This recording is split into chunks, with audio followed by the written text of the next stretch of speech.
If you'd like to participate in the discussion or leave us feedback, you can contact us at levelupyourgamingpodcast@gmail.com or find us on Facebook at facebook.com/levelupyourgaming. If you like the content and want to hear more of the show, subscribing will ensure you don't miss an episode. New episodes come out almost every Wednesday. Also, please review, tell a friend about the podcast, or share with your gaming group. Now sit back and enjoy the episode.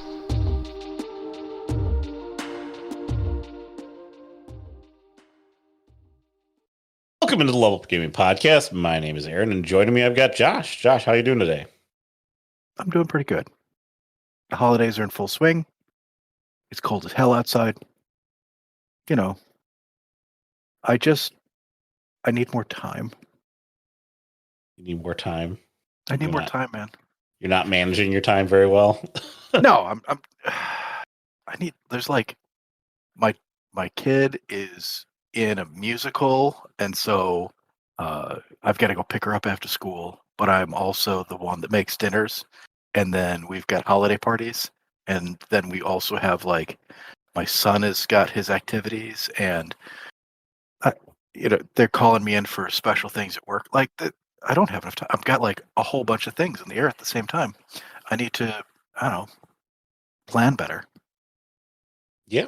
Maybe you need a little course in managing your time. I don't think managing it will help. I think that I'm just gonna suffer through the lack of time until the holidays are over, and I'm just gonna take my damage in the meantime and just hope that I can survive. Well, it's funny that you talk about surviving, Josh, because today we're going to talk about the ultimate thing in a survival game, which is resource management. Oh, God, I hate resource management. Why would we talk about that? I also hate resource management. I don't know why we agreed to talk about this subject.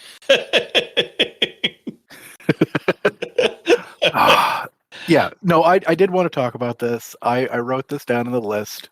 And I think that, there's a big problem with the way that most of the games we play deal with resource management.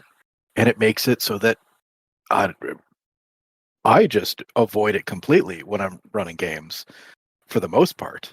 But it could be really useful in certain types of games. Yeah, I mean, again, it fits really well in a survival game. And it fits really well, I guess, early on in a campaign when, like, you don't have a lot.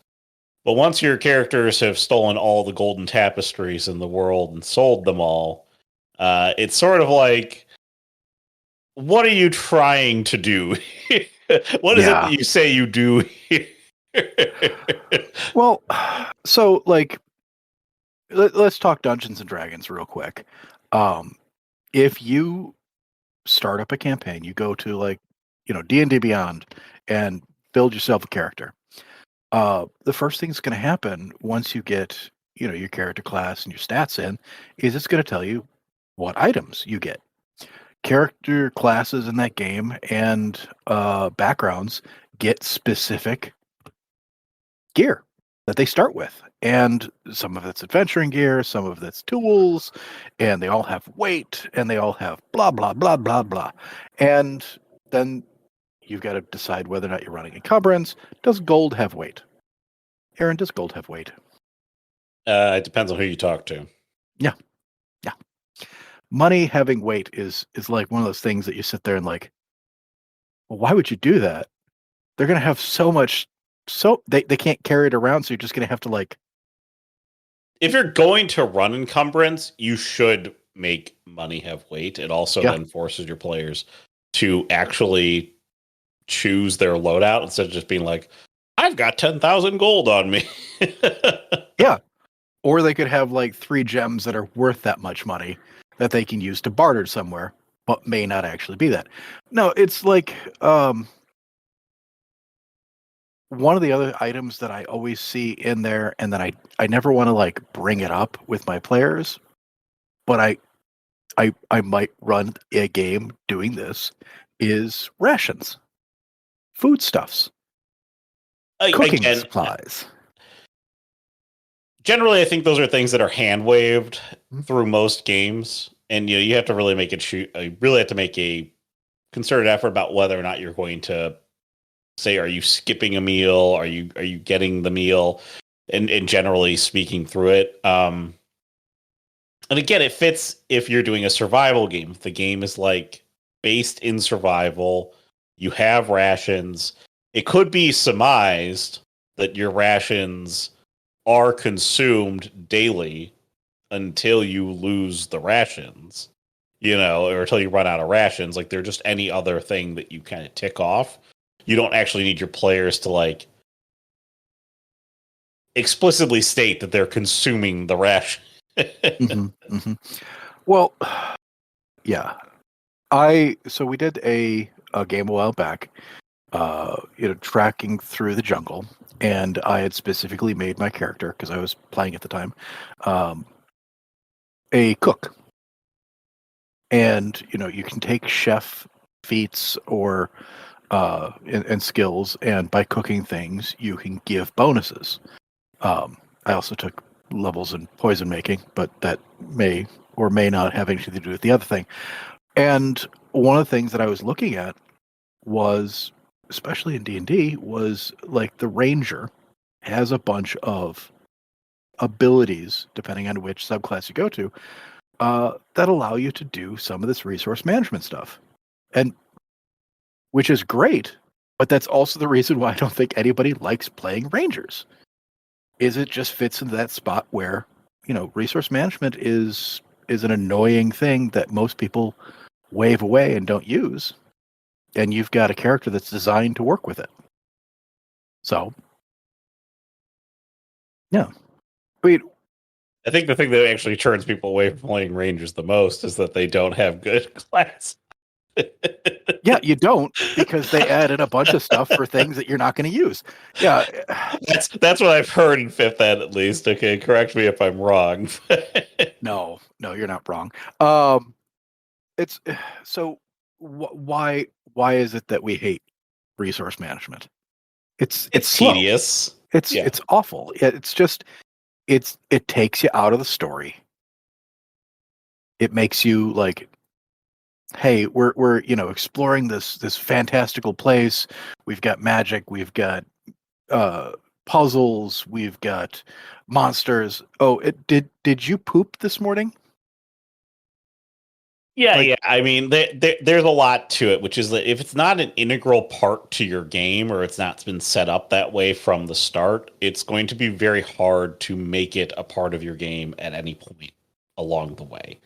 Um, Generally speaking, I think I would consider the resource management aspect of a game to be strong window dressing on an already complete game, in my opinion. Now, again, the game, it depends on the type of game you're playing too. Because if your game is heavily predicated on the usage of resources and the scarcity of resources, then it makes sense, like a la a survival game. But in a general game, you're telling a story, and resources and locations are abundant. And your players are probably going to go from rags to riches real quick. well, that's the hero journey. You go from being the pauper to being the hero of the kingdom, and that's heroes generally don't go without meals. Uh, but I think there is a place for resource management. I think that you can make it fun. And I was looking into a bunch of different systems that use resource management in some interesting ways. And I thought, what if we took some of those ideas and applied them to make resource management not so tedious, make it not so difficult on your players, on us, telling these stories, uh, but also made it in a way that, just was at least more enjoyable a little bit. Yeah, I mean, again, having good systems around it helps make it easier because there's a lot of things, which is like your ranger, for example, firing arrows left and right. Are they tracking the number of arrows they have? Did they even pick any arrows up? They have a quiver of infinite arrows. Yeah. Okay. Your players, picking up loot left and right. Let's say you are playing encumbrance. Hey, we've agreed we're going to play encumbrance. Okay, whose onus is it to figure out who has the encumbrance? I mean, like, are we playing honor system here? Like, your players are going to tell you, "Oh, I'm encumbered," like, or do you have to track every, pot and pan that player picks up? Oh, and just adding in all the weights together and then comparing it to what you're currently equipped and like, okay, so you're wearing this sort of mail. Are you wearing that on you? Does that count towards your backpack weight? Like, it's fine in video games where a lot of that can just be tracked because it's just numbers and the computers are great at that. I've even seen it in some of the VTTs that'll actually track that and give you the response. Fine. But then your players still have to sort of like pay attention to what it is. And if you create any sort of special items for the game, you have to make sure that the weight on those items is correct. And that becomes, a lot of work too. So one of the things that I've seen was using sort of a grid system. Like you get a grid, just a bunch of blocks. And this is like, Diablo, exactly, ARPG style system. Exactly. And it was like, you have your strength is X, so this is how many blocks you get. And then you just color it in with different items. And different items have like, instead of it weighing like 13 pounds and that weighs 12 pounds, this weighs 3 pounds and that weighs, 16 ounces, whatever. It's this takes 3 blocks. This takes 5 blocks. And you just color them in. And that gives you a quick and easy inventory. You can see all your stuff, move things around, decide where things are supposed to be, and it goes a lot quicker that way. And I thought that would be an interesting idea in tracking, especially for like a survival game or for an adventure game where you've got to travel a long distance with items, picking stuff up along the way, deciding is it worth it or not. That's a 6 block item. I only have 12 blocks left. What if I need something? At least that is a more concise way of inventory management. It shows what you have. You've got what you have. You probably, again, if you're gonna go the true kind of ARPG style, you've got your block that's your backpack, and then you've got your equipment that like you're like physically equipped with. It works. Again, it makes it a lot simpler for you to keep players honest. It is tedious still. Yeah, it is. But it's less tedious. It is less tedious, yes. And I think the benefit of something like that would be in its novelty and making sure that your players are interested in tracking that sort of thing. Any of these things that we talk about with resource management, it's all about we're here to have a good time. We're not. It's a good trade-off for like if you're going to do it. Yeah. I think it's a good trade-off for it. Yeah. Another thing I saw was cards. Now this is a lot of work if you're playing in person. It's less work if you're playing online. Is that your players get cards based off of, you get a hunger card at the beginning of the day. You can use resources to buy it off, or, you've got like a bunch of different hunger cards. They're randomly assigned, and you've got different problems you can have if you don't pay it off. Yes. So yeah, hunger is like in terms of generic resource management that you can do in almost any game that is not as challenging. Sleep and sleep deprivation is always a good one because it's easy to determine when the players have kind of ticked over that, and it's a kind of risk reward type system, which is you can go without sleep for a while, but the longer you do it, the more negative modifiers you have to what you're doing.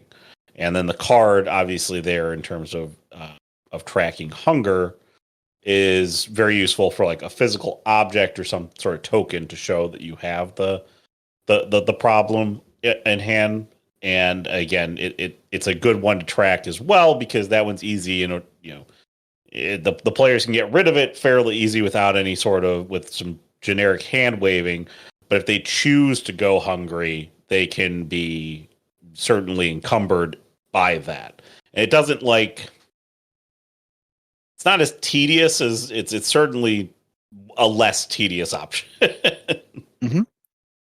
And if you've got cards like that, you can have all sorts of cards for sleep, for hunger. And I think that if you're going to do something like that, it might be interesting to have, instead of just being you're hungry, you take this specific, detriment, is that there's a bunch of different cards with a bunch of different detriments that it could be. That way, when you do switch back and forth, or you do like go without a meal, maybe some days, you have one specific detriment, whereas other days you may have a different detriment. And if you go without hunger for multiple days, you might start to compound these sort of things. And that might be interesting, especially in a game where, if it is a post-apocalyptic thing, or if you are, lost in a jungle somewhere and having to figure out how to maintain your group. Yeah, no, definitely. Again, these are all things that you're trying to do to just they're there to add just that little bit of extra flavor to things without ruining the player's day. And again, if you're not playing a survival game, I think you also put in war games as well as another option, which makes sense. The more strategic the game is, the more tracking resources makes sense. Like I forgot the name of the game now. I'm blanking on it, but it's a hex crawl game. It's heavily based in resource management. It's a Forgotten Realms, maybe that's it.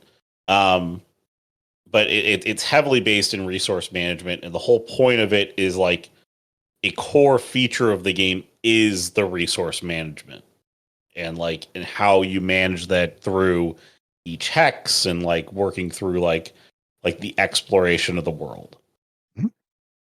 Yeah. So let's talk about some of the games you can use resource management in. Like we've talked about post-apocalyptic, and we've talked about, and you mentioned war games, but like specifically, the reason why I think that it works well in post-apocalyptic games, obviously, is, hey, society's collapsed for reason X, and now you are, having to scrounge resources. Survival games like that are very interesting and fun. I think they rarely have, happy endings. And I'm all for that. Yes, they are a more depressing game. There is also a heavier sense of danger within the game itself. It's not as much story driven as it is like the aspects of like the survival itself is the reward in the game, less so than the payoff through the story that you're trying to tell. Yeah, it's the reason why I thought that the 3D Fallout games, actually all the Fallout games, I was rather surprised with them because they did build such a narrative aspect on top of sort of the sandbox apocalypse world. But you can definitely do either in a tabletop setting where you can either give it a sandbox and let your players sort of figure out what's going on, or give them a narrative, and resource management is just window dressing to really amp up the feel of that apocalypse, to make sure that they, get sort of immersed in this world, because they've got to literally get themselves immersed in the apocalypse style of it. Zombie games are another one, similar. It's just the same thing. Um, anytime you've got society collapsed. Yeah, they're all flavors of the same sort of game. I mean, you don't even have to do post-apocalypse. You can actually do a literal survival game where like you're out in the wild and you're Yeah. trying to survive. Well, and if you're doing like a fantasy game, an adventure game, a hero game, blah blah blah blah blah, your players, generally have access to towns, cities, whatnot.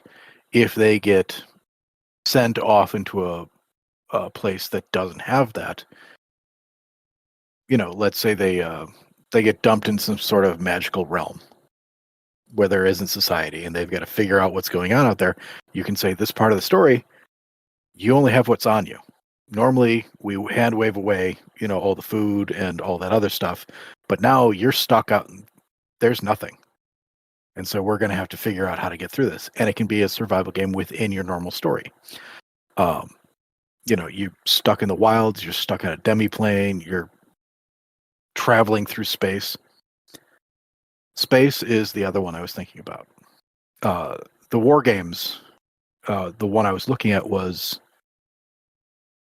a printout that somebody, one of these games has. I can't remember which one it is, but it is a ship. And the different areas of the ship are marked with different boxes for different things that it is capable of doing. Right? And your ship can take damage. You've got your shields, and you've got to tick those things off, and the different parts of your ship can get damaged. And you need to maintain the ship in order to maintain your survival. And so there's a lot of resource management going on in there. Do you have the resources to fix the parts of the ship that are necessary? What parts can you give up to keep yourselves alive? And that can be a lot of fun too. That's a specific type of game. But I mean, that same sort of thing can be applied to adventuring parties out in the wilds if they're on a boat or they're on a space boat. What's that Spelljammer thing? Yeah. But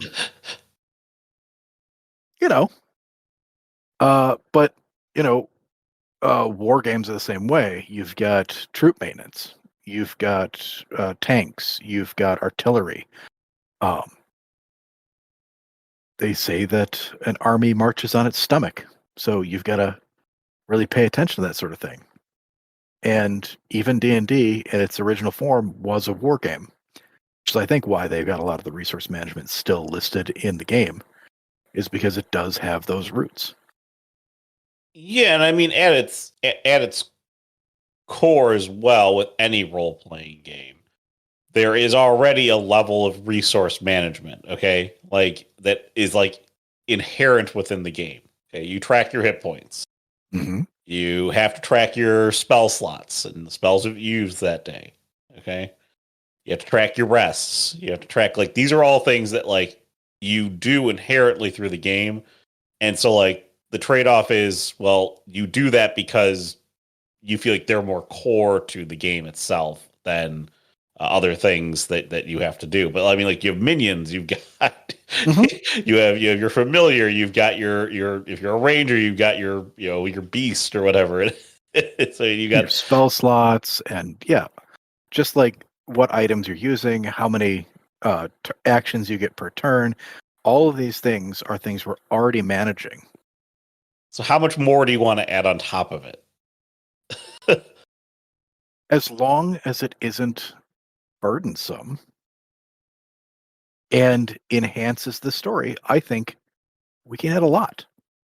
Yeah, I mean, again, you get to choose how much more you want to add on top of all the existing kind of baseline combat resource management things that you already do just to make the game run smoothly. Yeah. Well, it has to be the right sort of game. And because you don't just want to add in, random resource management in in a city game, right? Are you carrying around all the food with you if you've got a place to go home to every night? No. No, that's dumb. You don't need to do that. You just go back to your place and have a meal. Or if there's, uh, a a restaurant on every corner, as long as you've got enough money, that's all that's happening. Um, Same thing with, if you're in a city, you don't have to carry every item you own if you've got a place to go home to at night. You can dump some of your stuff there. Um, if you've got the means to, uh, you know, hire a cart or a truck or whatever to carry your loot back, then it doesn't matter if you're carrying 1 billion pounds of stuff because you're not the one carrying it. You're throwing the back of a station wagon and driving it off to the other side of the city. There's station wagons in my D&D game. It's I just got a it. thing. Okay, Yeah. station wagons in the D&D game. Magical station wagons. They're wood paneled.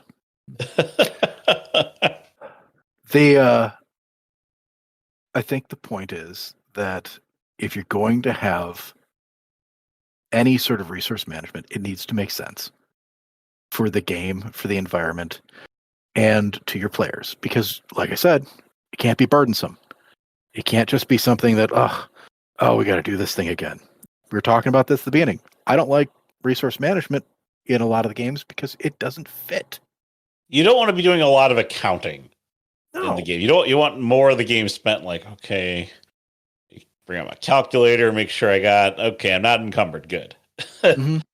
Oh, I can carry that thing. Oh, like Are we whatever. weighing gold now? Okay, how much gold can I take with me? Well, and that's another thing I was talking about.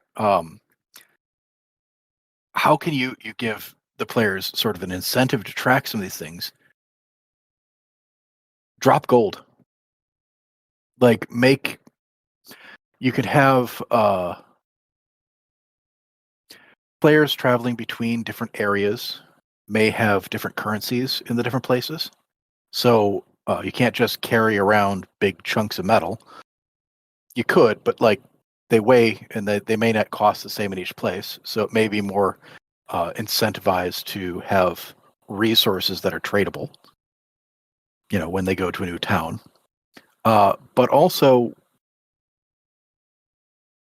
I never understood, like in Final Fantasy, you're out in the wild, you're fighting a rhinoceros and a werewolf, and you kill them, and they drop the standard money that all the kingdoms use. Well, they were once people, Josh. I sure, I guess, or they ate some banker. A lot of bankers been walking through this floor that you grinded in for 12 hours.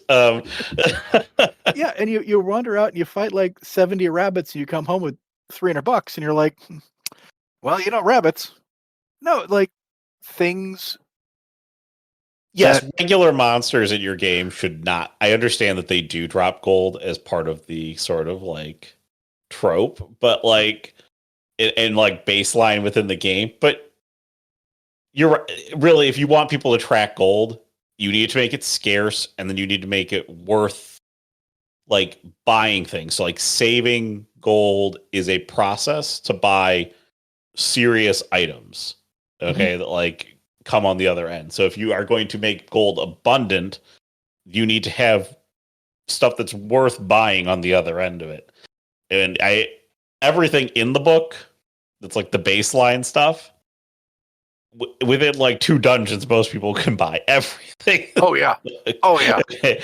But if you're going to, then you get to come into the question of like, well, am I going to allow my players to buy magic items? Like those have a significantly higher value associated to them. And, like what can they buy? Or are they going to buy a guild hall and maintain the guild hall and all this other stuff? Like, I feel like everybody buys property at some point in D&D. Well, I mean, the new Dungeon Master Guide has a whole thing about bastions. It's really good. We should talk about it sometime. I did some of this with the El Sera game, in that for magic items, it wasn't just gold. You had to provide some of the magical resources to create said magical items. You don't just buy magical items at the magical item store, right? And this meant that collecting some of the items and, sort of making sure that all the pieces and parts were there. Yeah, there's a gold cost for like labor, time. But the other things you can have as like you need specific gems, they need to be enchanted in a specific way, you need to get certain metals and alloys, things like that. And that's one of those things that I'm also kind of against in a lot of the like adventures you see, is that instead of just dropping gold, like you're in a dungeon, you open up a chest, like the dungeon's been sealed off for 1,000 years, you're opening up a chest and there's like, a fresh sandwich and and $60 in cash. That was a preserved chest. Yeah. Okay. Like, but doesn't mean that it can't have something in it that's worth something, but it shouldn't be just like you find a couple of gems that are exactly worth this amount of money. So you just don't write the gems and you just write that amount of money on your character sheet, right? Yep. It can be items. It can be things that have value, but they don't have to be just garbage items. They could be I've seen it in some adventures where it's art. And depending on who you go to, that art could be worth more money or can open up doors in other places. You can have like items that have more value than their cost. You know what I'm saying? Yeah. And I think that ultimately is more interesting in terms of what loot you find. Because this thing or that thing, or we've got a frog statue, and there's that whole cult of the frog worshippers back there, and maybe we can do something. Like, it can be a thing, and it can be more interesting to your story than, well, you found a statue worth 50 gold, and you can just trade it for gold right here.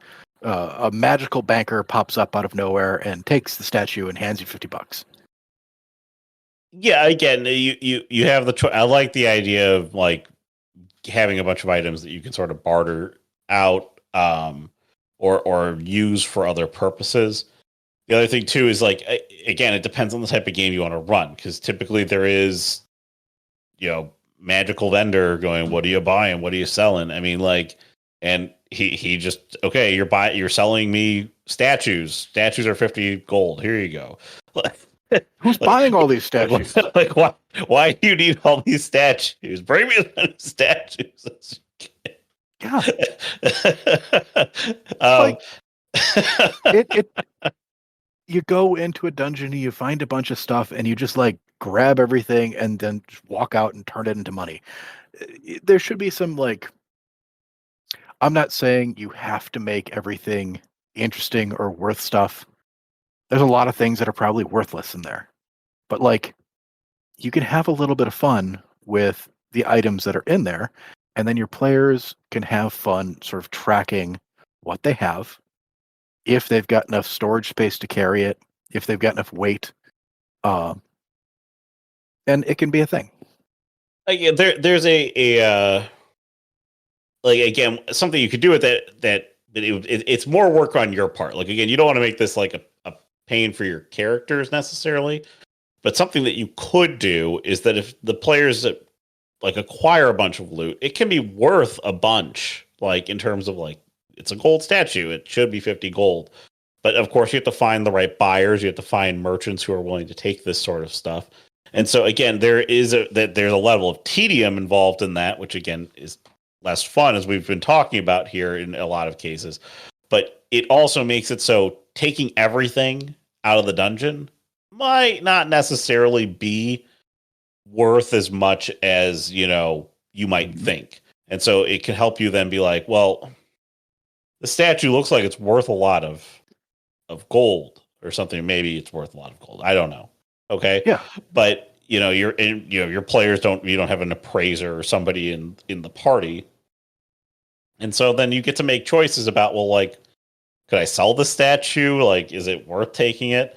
If you've established this thing where, like, not everything you take out of the dungeon might necessarily produce the riches that you're expecting, um, you know, I don't think that that's a bad idea either. Which then says, like, take the stuff that really matters to you out of that chest. Like, let's say you find a magic item. Okay, that's an important thing because I can use that, or we could find somebody who could probably buy it for a pretty penny, you know, Yeah. or well, it's got a bunch of these cool like statues in there. I would love to sell them, but we don't have a statue vendor in our. Yeah. And your buddy Dragmar, he only deals in oil paintings. So like he's gonna wonder what you're gonna do with all these statues. But hey, could bring in all these oil paintings and you got a guy. And that could be interesting. That's you're managing sort of this loot and the resources, but it leads into a more interesting story, and your players are more interested in, sort of managing that now. Or you could have like a fence contact. Another way you could do it is you give the players all the loot, which generates the right amount of gold, but it takes time to procure and find sellers for the gold. So the players only trickle in a certain amount of gold. Yeah. And if it takes time, then they need to be able to store it somewhere in the meantime. Yep. I mean, like there's a lot of ways that you can manage it. I like the scarcity of gold and the scarcity of money. It helps make something mean something in the game. And again, generally speaking,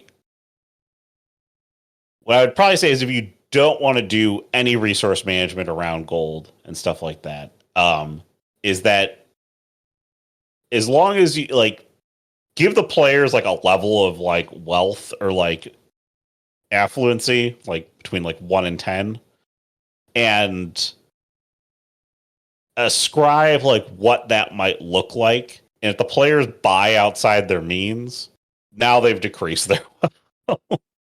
Okay. Well, okay. So we're talking money. We're talking items. What's the other half of resource management? It's food, right? Has the person eaten today? Do they have the water? Do they have blah blah blah? And we've talked about how it's, in a city game, sort of pointless. You can go to any tavern or bar or restaurant or a Denny's. A lot of Denny's in my Final Fantasy games. And you can just get yourself a moons over my hammy and you're done. But in the wild, they've got to sort of track rations or whatnot. And we were talking about cards earlier for detriments if you don't eat. But what about the other way? What about, maintaining some level of being able to cook? And the better the cook is, the more benefits your players get from eating. It's a nice way to use a bunch of different skills within the game. It incentivizes the use of skills that are less utilized. Again, and it's very easy to, if you want to track food, the very easy way to do it is to basically simply say to your players, that your players have to eat, or your characters have to eat. If you're going to skip a meal, speak up. Okay, like when you're in a city or a town. If you're not going to skip a meal, then I'll just assume that you're not going to do it. But like, if you're specifically going to skip it, let me know. And kind of try to instill that so that way when they get to the survival section or the more wilds section, then these things can kind of come up, which it's like, well, now we're in the wild, you don't just get the luxury of saying, I get the benefit of the doubt of eating. You've got the rations. You have to tell me if you're going to eat or not. Or you brought enough rations to eat throughout the meal, or, yada, yada. And then you can do fun things. Then you can actually steal their resources. Once you steal their resources, then things get fun. Yeah. Like, so there is the chef feat in D&D. It's from Tasha's Cauldron. That if you've got it, you can on a short rest make enough food based off of your proficiency bonus, and regains like hit dice, or like it gives you temporary hit points or something like that. Um, we ran that in our jungle game, and that was what my character was doing. But it didn't feel super useful. I think sort of juicing these things might be better to encourage people to follow along with this. I would hand out snacks to the players, but they wouldn't eat them because they forget that they have them. It's the whole you've got a resource. Do you ever touch it if it's a temporary resource? And B, it's just not. It doesn't give a lot. Just like a real quick 1d8 hit points or something. Not really much of an incentive. Mm-hmm. So if you're going to do any sort of food-based resource management there, and you've got a detriment if they're not eating, you're stealing their resources if they are. If they are taking the time to prepare the food, have something there that is beneficial in a way that your players are interested in doing it. Like where they can prep up for certain encounters or for certain areas. They eat enough carrots and now they get limited dark vision. That's a thing, right? There you go.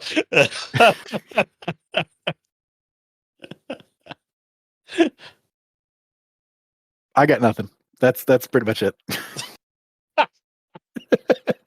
All right, we're gonna add on eat enough carrots, you get a limited dark vision. All right. If you like that idea, let us know. Level Up Your Gaming Podcast at gmail.com or facebook.com/level up your gaming. Or share any of your other thoughts on resource management, how much you like it or hate it, or wish you would just burn into a dumpster fire. The podcast is also on YouTube, so smash the like button there. Otherwise, review it, recommend it to a friend, subscribe to your favorite podcasting site, all those good things.